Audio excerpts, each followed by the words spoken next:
Good evening and welcome to tonight's session. We're very pleased to welcome Will Bosworth along tonight. The format of the webinar is going to be the same as a lot of the previous evenings. So if you are joining us for the first time, you should have a set of Q&A buttons at the bottom of the screen or the app that you're using. Do submit any questions as you want as you go along. But we'll come to those at the end. If you've got any observations or you've got any technical questions, I'll be monitoring the chat window, so feel free to post anything or any observations in there. It's probably worthwhile saying that only the video cameras and microphones on mine and Will's computers are active, so we're not seeing or hearing anything that's coming from the audience. So without much further ado, I'd like to welcome Will Bosworth. So I know Will through ringing in Cambridge, but obviously he's gone on to have a very illustrious ringing career afterwards, and was recently well promoted from assistant to editor at the Ringing World, and it's kind of in that context that he speaks to us this evening. And this is your big moment to pitch in and ask questions, difficult or otherwise, about educational resources that Will can help with and the Ringing World can help with. So over to you, Will. Well, thanks very much, Dave. Thank you for asking me to speak tonight. I made the perennial mistake of not having an exact point in mind when we agreed the title. So this talk is going to be a little bit wayward, but I think it does connect to some of the things in your introduction.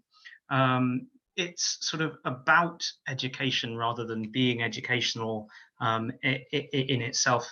And what I want to try to do is to try to give you a little bit of an idea how I'm thinking about the Ringing World's role in ringing education at the moment.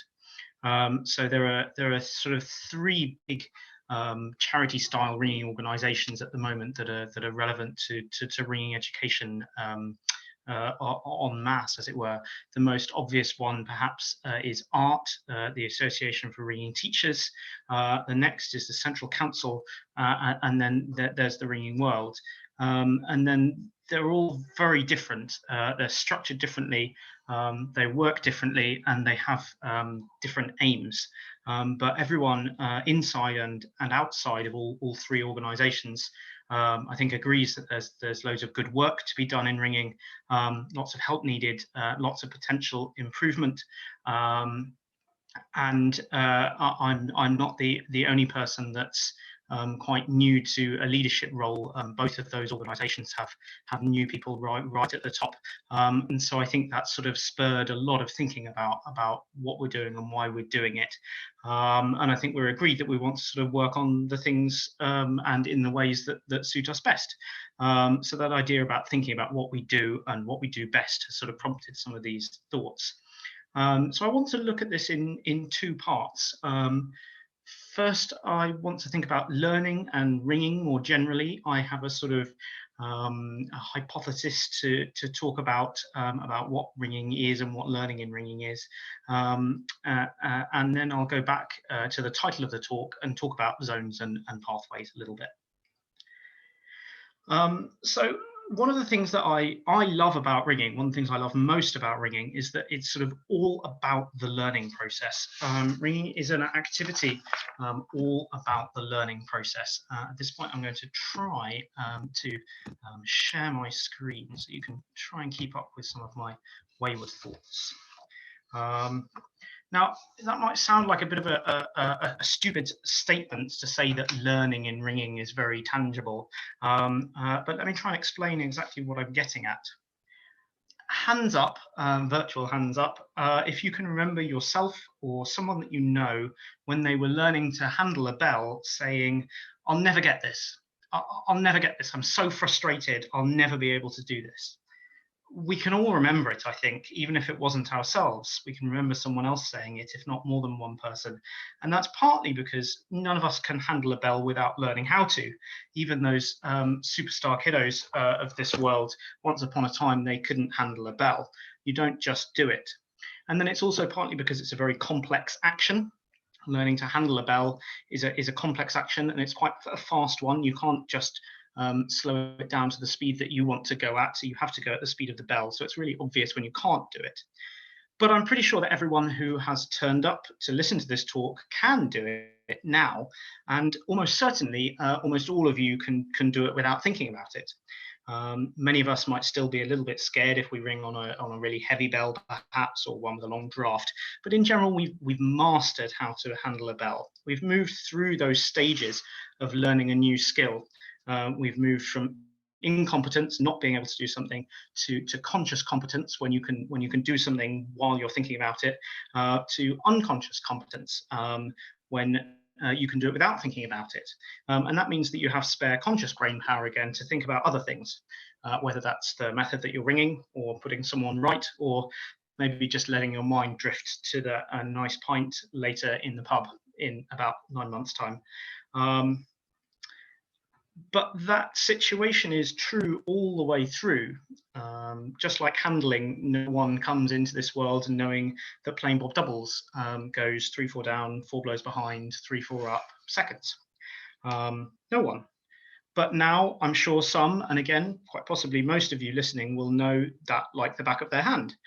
You could probably draw out that circle of work with one hand while having a conversation about something else. It wouldn't even take any conscious recall. That means there's a good chance that you know it better than your own phone number, really. And while some of you listening might not know Bob Doubles, you shouldn't take any disappointment from that, because it's extremely likely that if you want to, you can one day know that circle of work, know that line. And because ringing is a really tangible experience of learning, this is my theory, it's not just that you'll know that line a little bit, you won't just know it vaguely, you have to know it well enough to execute it. You have to know it well enough to execute it from memory as well. You'll know every detail of Bob Doubles that you need to, and you'll do it while doing the thing that you thought you'd never do, handling a bell, without even giving that any conscious thought. And then maybe 10 years down the line, or a few years down the line, you'll catch yourself being able to ring Bob Doubles without thinking about it, while putting someone else right, or thinking about dinner later. I think there's a real buzz that comes from this learning to do in ringing, learning to master a skill. And I think it's a really physical and mental satisfaction that we often underemphasize. And the best thing about ringing is that it never has to end. Several years now, I had an email from another ringer inviting me into a peal. It was a sort of SOS email. The peal was only in about 9 days' time, and it was of 23 different surprise major methods, and I only knew 5 of them to start with.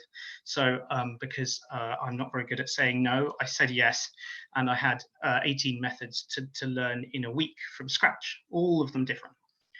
I'm a bit of a line learner. I do understand things about structure, but broadly that challenge for me was about learning to recite masses and masses and masses of blue line. And bit by bit over that week, chunk by chunk, it gradually went in.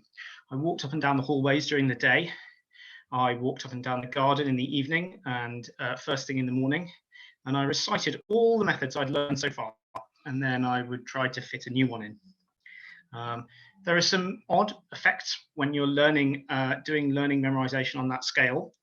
For example, the first method that I learned on day 1 stayed in my head perfectly until about day 5, when I had nearly all of the rest of them in, and then suddenly method 1 disappeared and I had a black hole. But broadly, they went in and they stayed in. And I remember that enormous satisfaction on about day 6, when I could stumble my way with lots of mistakes through reciting the whole lot, all of that blue line, all of that detail that was completely unknown to me to start with, that I'd managed to get my head to save it ready for a call. And I particularly remember that in the mornings, the methods that I'd had difficulty remembering the previous evening would be settled in so much better. Your brain does amazing things when you're asleep, digesting memories and skills. And that feeling of being able to recall something that I hadn't known at all a few days earlier was really satisfying. And then, of course, I had to prove that I knew it all properly by executing it from memory, a really tangible experience of learning. So my point is that ringing can continue to give us that satisfaction of moving from ignorance to mastery forever. And now, after that slightly indulgent story, I want to look at what makes ringing different here. I think there are quite a few aspects that are peculiar to why ringing is quite unique in the sense of learning and mastering. Some of them are here. It's a strange physical action. I've talked about this already. You can't just do it. You have to learn it. It's not like running. You can't just pick it up. And in itself, performing the physical action, once you've mastered it, is actually quite satisfying. And for some people, that's their main source of enjoyment for the rest of their ringing life. Then there's jargon.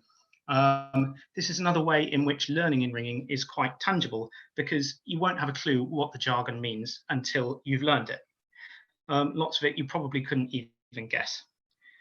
There's the fact that we typically perform from memory. As I've said, when we learn a new method, we always perform it from memory, and therefore that's a sort of a badge of having learnt it. It forces us to master our new knowledge, like a new method line that we're learning. And then there's the fact that we record and we specify our achievements to really quite a high degree. Even when we're not talking about quarter peals or peals, we still talk about playing courses, touches, everything to a really high degree of specificity, so that we know exactly what we have and we haven't done. And then we're into some slightly more thinky ideas. I've got this idea that our music doesn't have expression, and therefore that makes us think about accuracy and complexity far, far, far more than you might if you were playing a musical instrument, where you might focus on interpretation and expression in a way that sort of would take the gloss off the completion of learning, because you're never quite there when you play a piece of music. You can always interpret it in a different way, whereas you could be sure when you've rung something that you have remembered it all and executed it. And then there's the group dependence, or sort of interdependence. Every band is as weak as its weakest member.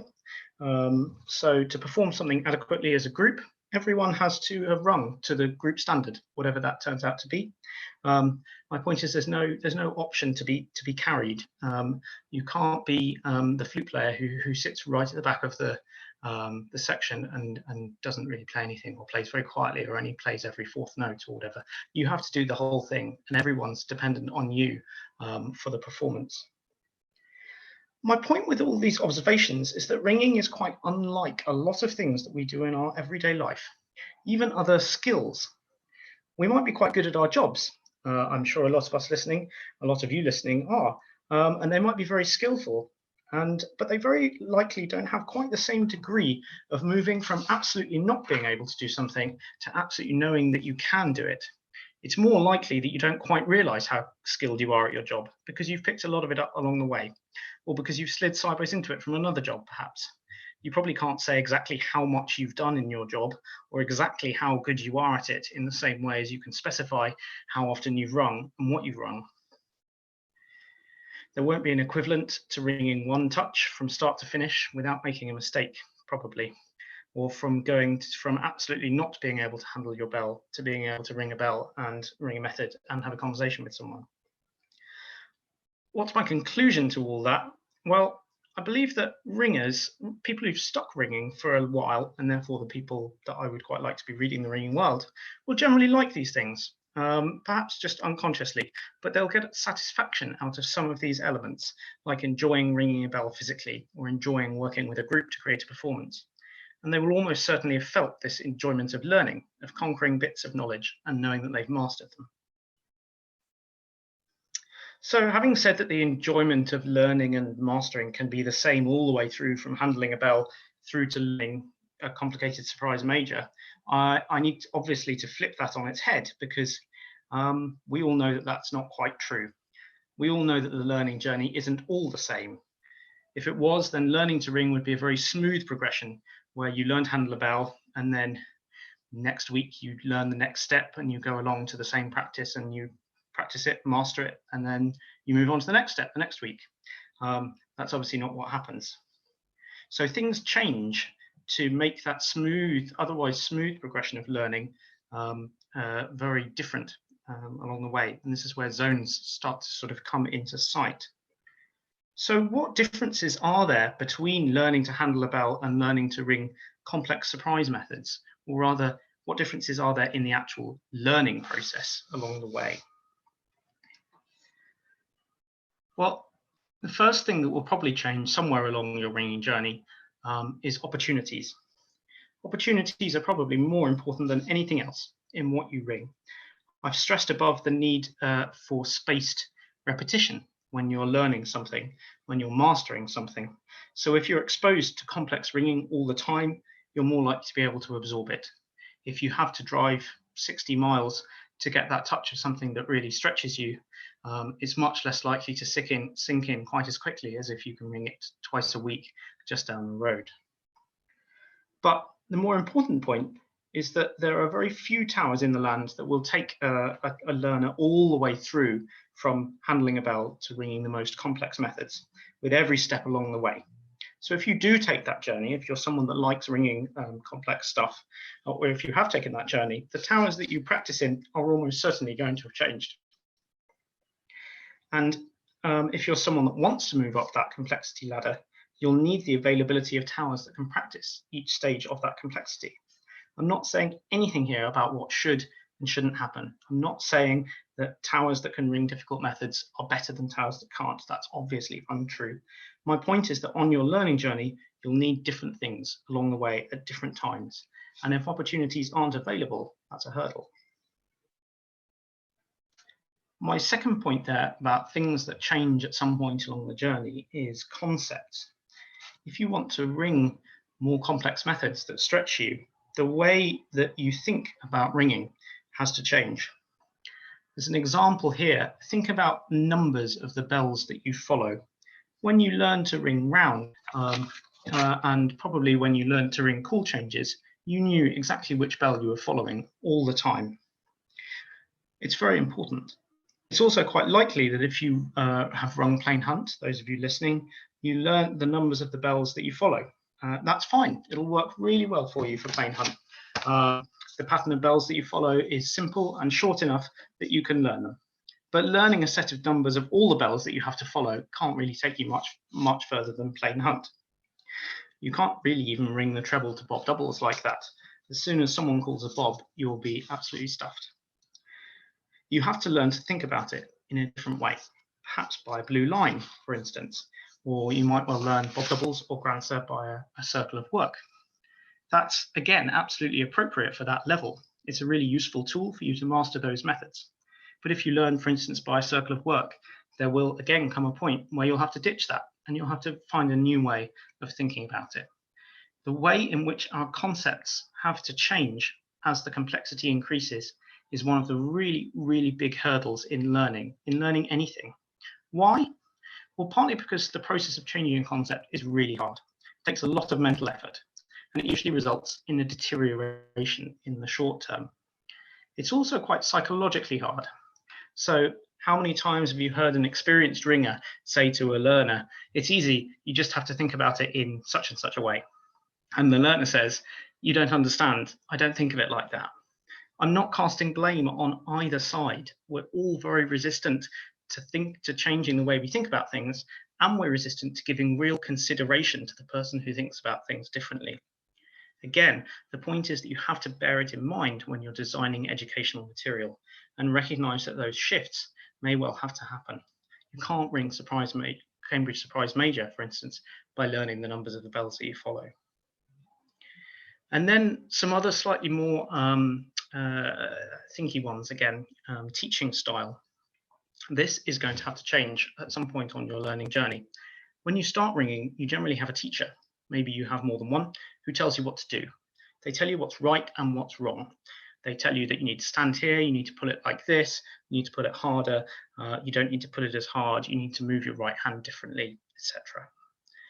But as you progress, that style of teaching doesn't stick around for long. I heard a really interesting talk at an art conference a year or two ago about this. that distinguish between teaching and coaching. What most tower captains do when they're running a practice is probably closer to coaching than teaching. They want everyone to improve. They give general comments. They quite possibly give individual tips, but they don't usually knuckle down to the detail and say what's right and wrong in quite the same way as you do when you're having a one-on-one handling lesson.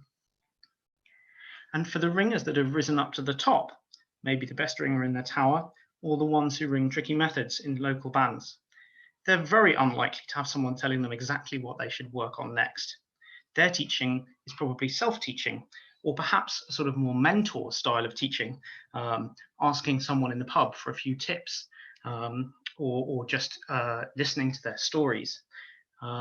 Or you have to work out how you should improve by reading between the lines from the grumbles of your conductors, or perhaps from what other people are saying.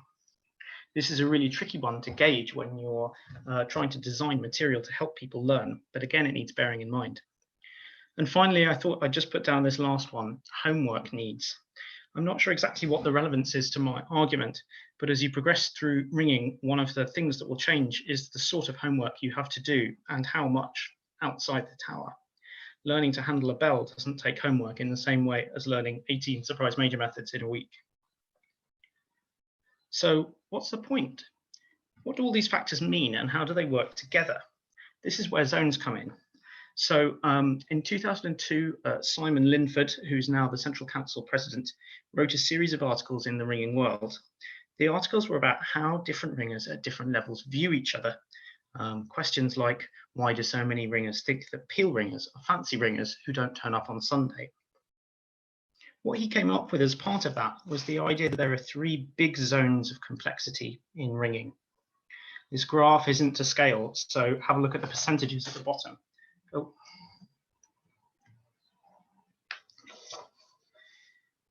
His theory was that the majority of ringers, he called it 90%, were in a blue zone. And in terms of method complexity, that blue zone went roughly up to about Cambridge Minor.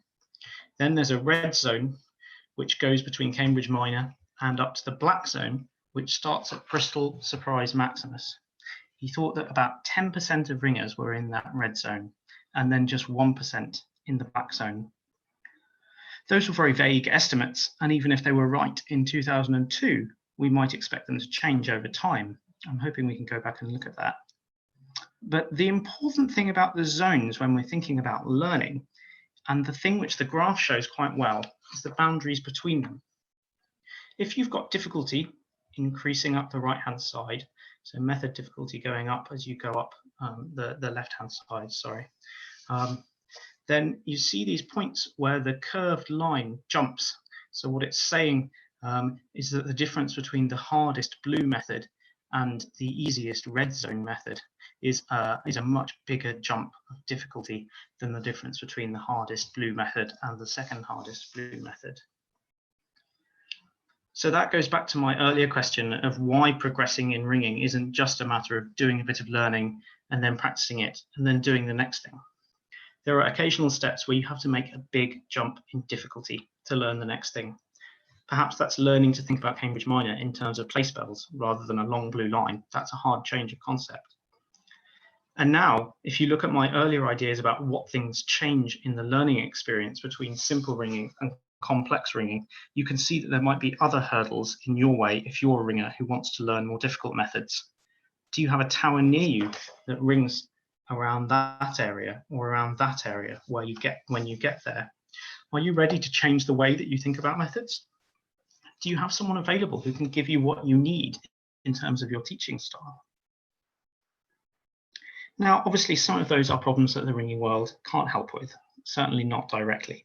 So there's a problem. I want to help people, and I have a belief that people who read the ringing world enjoy ringing, and I think they probably enjoy the process of learning ringing. But maybe I can't do the things that really help. And after all, the ringing world isn't an educational body in the same way as art. It doesn't have an army of teachers that it can try and influence in the way that they approach things or to try and organize to help things as best they can. It's not about teaching in that way. It's a weekly magazine that reports what people are up to. And there are other problems. The team that might write articles for me is a fairly small group, and they're generally pretty uncoordinated with each other. I can request that someone might write an article on a certain topic, and I do. But in general, people write articles on the things that they want to write about and in the way that they want to write about them. And then there are more subtle problems with education, particularly for ringing.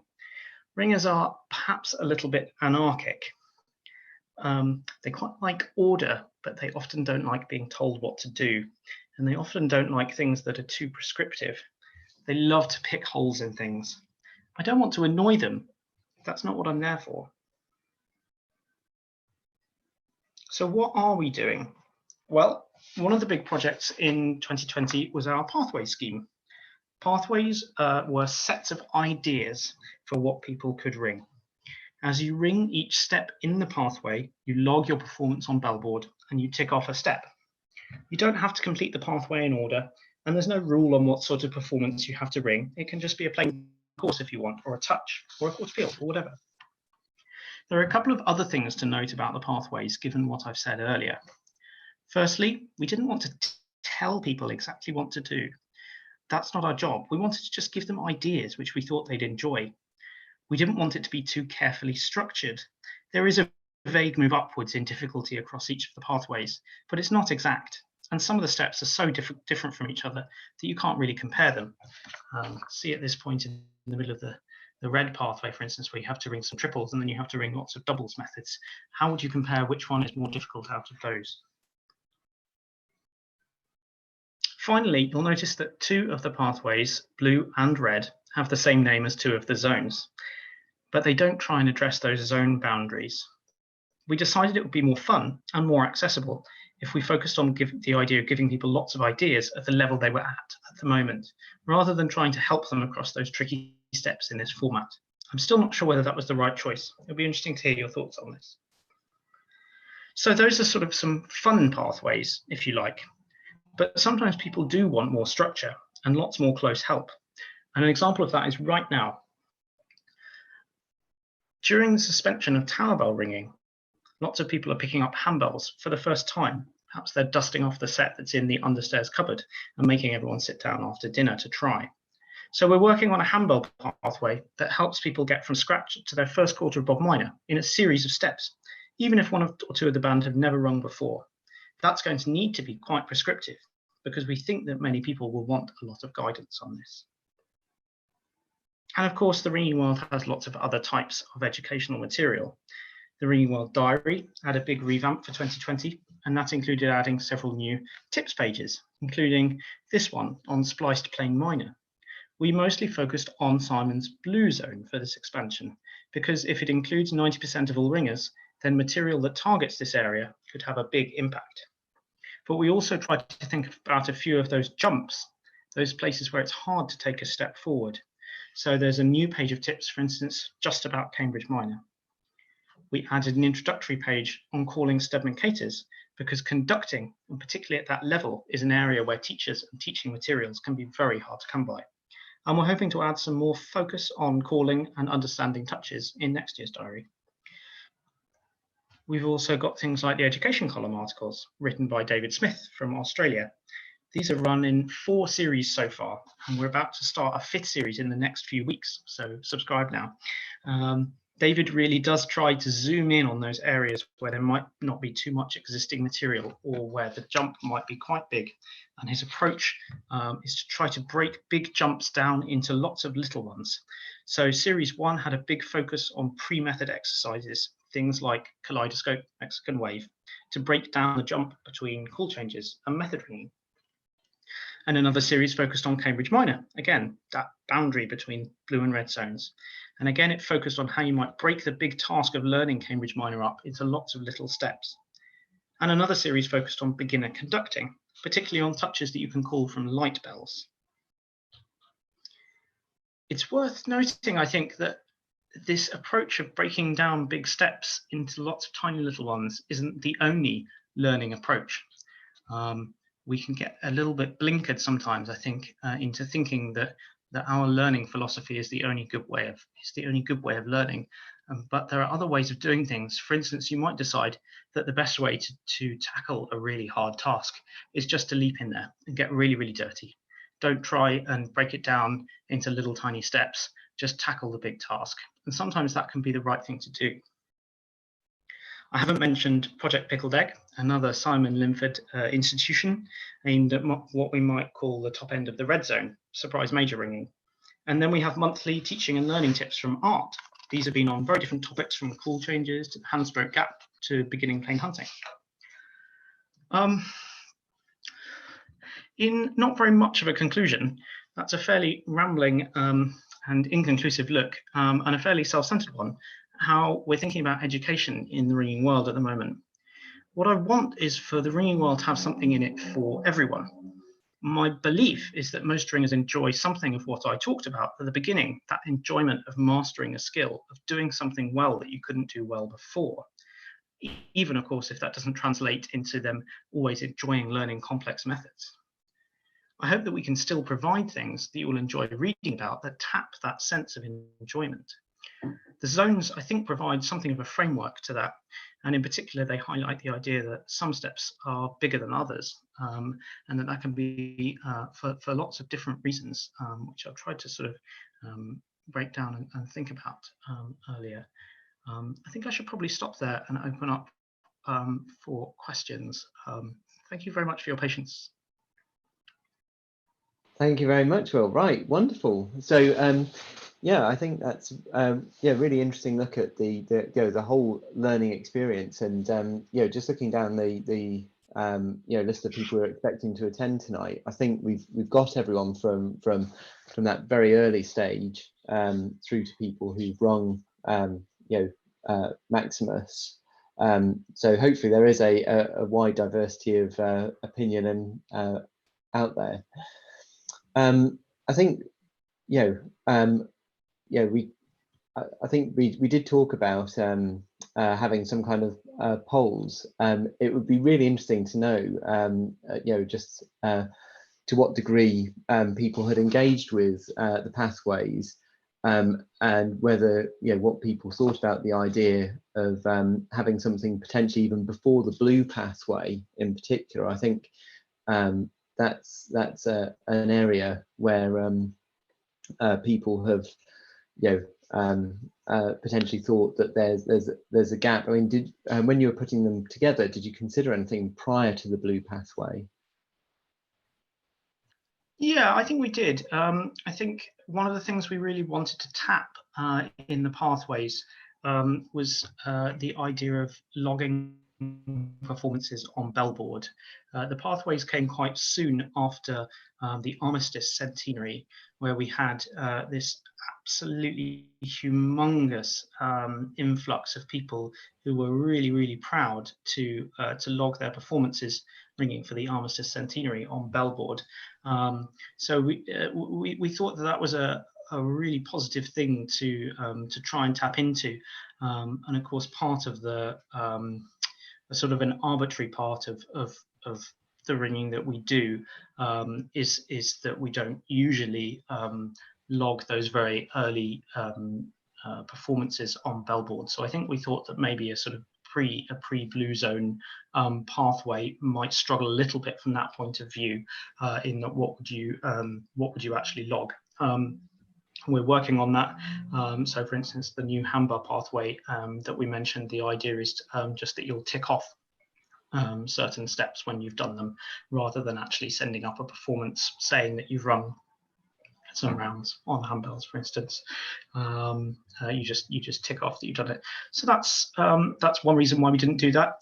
Another one is that I think the Association for Ringing Teachers do a fantastic job in that zone, really. And like I said, we want to do the good work that hasn't been done before starting to tread on each other's toes unnecessarily. Another thing with early pathways is that people, I think, want that early learning to be really, really well structured. one of the complaints we got about the pathways was that people didn't like the idea that they weren't linear. They complained that, you know, that every step wasn't slightly harder than the previous step, and that it was a bit random. Actually, that was the intention. The idea was that it was a bit random and that it made you ring things occasionally that you know, you might not actually find difficult, but that you don't normally ring. Whereas I think an early stage pathway probably would need to be a bit more structured, and you don't want to get that wrong when you try and structure learning in that way. That's very interesting, and I think there is a sort of seam here on you know, almost the complexity equals goodness. You know, there's and it's very interesting because you kind of came across that you know, right near the beginning, and saying, you know, well, ringing is kind of unique as a performance art in the sense that there is, quotes, no expression. I don't know whether you were able to listen to Katie Town talking last week, but one of the first questions we got was, oh, it's so sad that striking competitions focus on accuracy rather than artistic merit. And it seems that's a very core idea that there's this sort of, you know, complexity equals excellence. We've got a question in from Stephen Burr, which you know, sort of says, you know, black zone being reserved for Maximus, you know, that there is no definition that puts you in the black zone which isn't Maximus.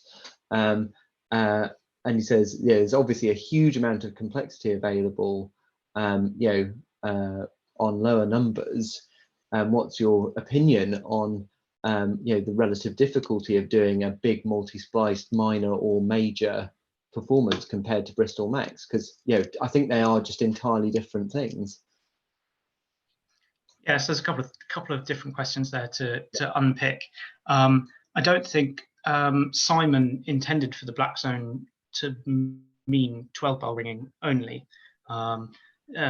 Obviously, he picked, you know, he picked one method as emblematic of the boundary between each zone, but that doesn't mean it's the only zone, that it's the only boundary.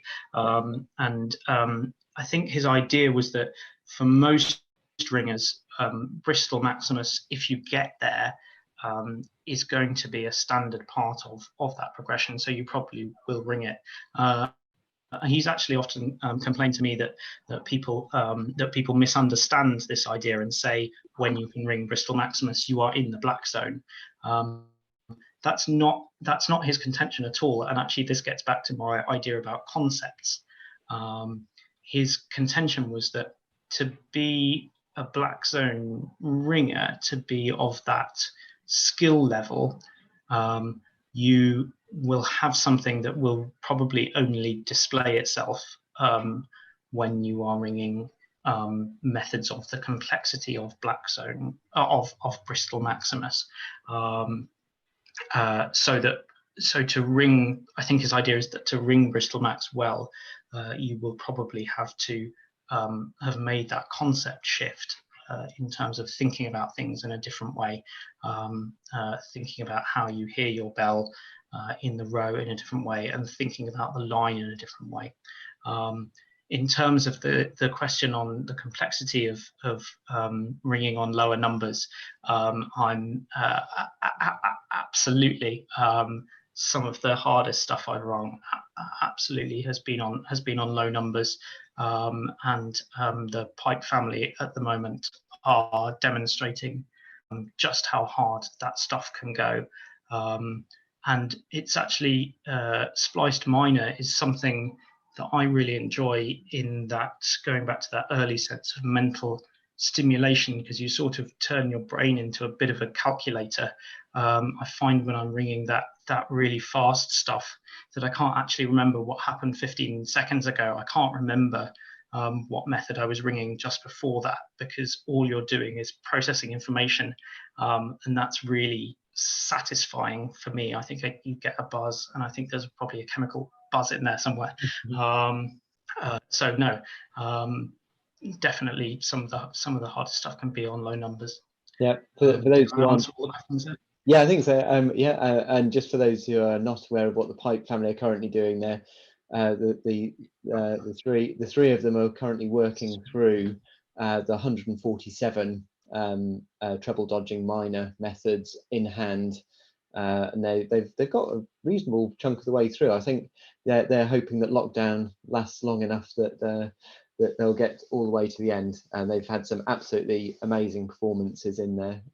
Do go and have a look at them on Bellboard and give them an encouragement. Not that they need it. So we've got a question from Greg Pierce, who says, yeah, there's some really good educational material in the ringing world, but do you think the learners know enough about it, especially when it's aimed at blue zone and pre-blue zone? How how do you attract them in, because they're probably not subscribers, they may not even know about it. I think, speaking from my perspective, in the guild, Cambridge University Guild, we had a meeting very recently where there's such a division. You've got a lot of established ringers who read the ringing world, and then almost the learners look at it and go, well, this is the thing which interests people who are at a higher level than me. This isn't the kind of publication I could be interested in. How would you address that? I think you have to play a very long game. Please do spread the word, everyone. It's not going to be a perception that changes overnight. Maybe it's a perception that we can't change. I don't know, but I hope that gradually it will just change as a perception that actually the ring world is for everyone, and I hope has something interesting for everyone. Now it's difficult because the ring world, of course, records what ringers are up to. Yes, there might be lots of entry-level educational material, and that would be great. I'd love to have some of that every week. But it will also record a lot of what people enjoy ringing the ring world. I think is reading about people that they know, and so it's always going to be slightly tricky to make sure that there's enough interest in there for people who are just learning, and so they don't know people up and down the country just yet who ring. It's quite extraordinary, really, that there is one publication that that caters for everyone. I mean, I don't know. Give me another sport with that kind of difference in what someone who's just started does compared to what someone who's been ringing for 50 years does, and then there's a publication that tries to keep them all interested. It's great fun. I love it, but it is quite strange. Yeah. Peter Hinton says, following on from Greg's point, the ringing world has run some excellent series. David Smith's being an example. One of the questions is, how do you make these available? That the learning curve eventually went public. What's the model? Because obviously, you can see the issue here, that obviously the ring world is a publication, so you don't want to be giving your content away. But on the other hand, it's really good to get out there and associated with the brand of the ringing world.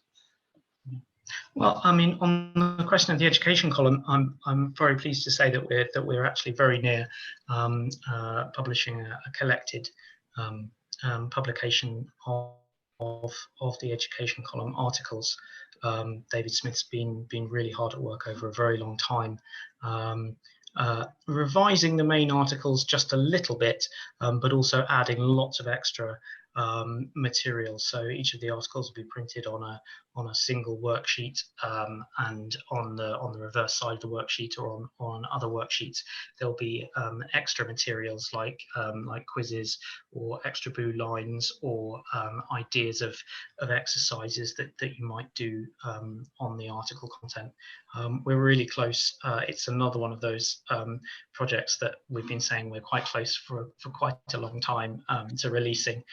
Sadly, the weekly does keep coming out every single week, which can make long-term projects sometimes quite hard to follow, but we are really nearly there, and I think it will be a brilliant resource. I'm really proud of it.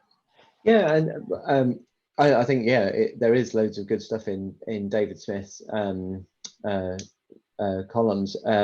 I suppose the danger is that it sort of turns into the trilogy in 3 parts, then the trilogy in 4 parts, then the trilogy in 5 parts. What do you think? There's a risk of creep over the years that it will end up in like Dove's Guide and have 10 editions or 11 editions each with the same core content, but with lots and lots of variation that interests a lot of people? Possibly. Let's deal with that problem when we get to it. Let's get it out there for the first time. I think it's worth noting that Bob Doubles has been around for quite a few hundred years. Grandson Doubles has certainly been around for quite a few hundred years, and people are still finding new ways to write about it and new ways to present resources about it. That was one of the things when I started at the Ringing World that I was really nervous about. How do you keep that kind of content fresh? It's kind of a paradox, but it somehow isn't a problem. Like I say, people find new ways of talking about it. Let's have a different question. Sue Marsden says that she started reading the Ringing World when she could just about play Hunt, and it was through that she discovered the wider world of ringing, and how she found out who the people who could ring the more complex stuff was, and it was what inspired her to get good enough to ring with them. So I think that's a very, really interesting dynamic. And I know people with similar stories, who used it, used the Ringing World and just looked through what was being rung on a week by week basis. Obviously less so at the moment, just to see what was out there. And what the next potential challenge was, or like you say, I think that combines some of the elements, isn't it? The fact there's not necessarily a steady progression. Not everyone is focused on the same goals, and that, like you say, that Ringing World does genuinely represent the diversity of what's being rung in the country. I think it is quite a good cross section of what's being rung around the country. I agree. One of the things that that experience does bring up, though, is that the Ringing World's identity has had to change. A ringer who learnt about the wider world of ringing through the Ringing World a couple of decades ago is going to find that information out. The same ringer today is going to find all of that kind of information out in a completely different way. They're going to look online.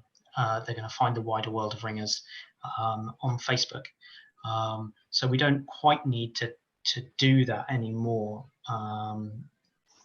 That's not obviously to say that we can't perform a function of keeping people together and of helping people feel like part of a community. But we're not the first step on that discovery in the same way anymore, which is a tricky one to try and work out. Something about the learning process. Have we done any questions about the learning process? No, surprisingly not. The closest we are skirting to it is Philip George says that art teaches bell handling, but not particularly how to train tower captains and improve method ringing in their towers.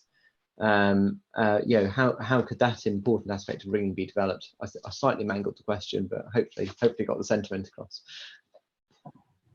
Philip George has been doing some wonderful things on handbells recently, so congratulations. Oh yes, yeah. We had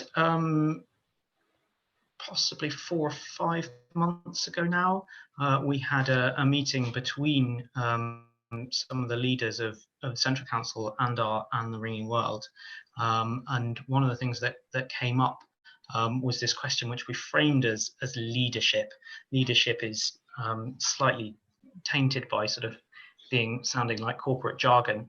But this idea that actually, yeah, art has now got a lot of things sorted. The Central Council is doing brilliant work. The Ringing World has sort of always, catered for people at the higher end of the spectrum. So where are ringers getting lost, or not? Maybe not lost, but I don't know, neglected perhaps, or where are they under-resourced or something like that? And we came up with this concept of leadership, which is pretty much where Philip is saying that actually we're very good at training ringers now, but maybe not. Take an example of a student who's rung for years in the youth contest. They've learned how to ring, they've caught the bug, they love it, and then off they go to a university town. What if they go to a university town where actually the ringing situation isn't that great? Maybe the bells are derelict, or maybe there's a small town practice, but as far as they can see, they're the only student, but they think that they shouldn't be the only student that rings. So they want to get a band together, get a society together. We probably haven't taught them those skills, how to run a practice, that kind of thing. There's not going to be one single answer to that, obviously, but it's something that's worth everyone thinking about, especially these days when we ask a lot more of our leaders. We ask them to take care of a lot more than they used to have to. That's good. And so we're coming to the end, but it sounds like have you got a soapbox that you wanted for education? Anything that a point that you'd hoped would come up, which hasn't yet? No, I don't think so. I think stay in touch would be my message. Please do feel that you can get in touch with the Ringing World with questions or ideas, and please evangelize. Stephen Burr says that he thought that Project Pickled Egg was a good step forward, but it's one thing to publish a series of articles encouraging a revolution, but another thing to make it happen. Do you think the Ringing World can play any part in helping to put these ideas into practice?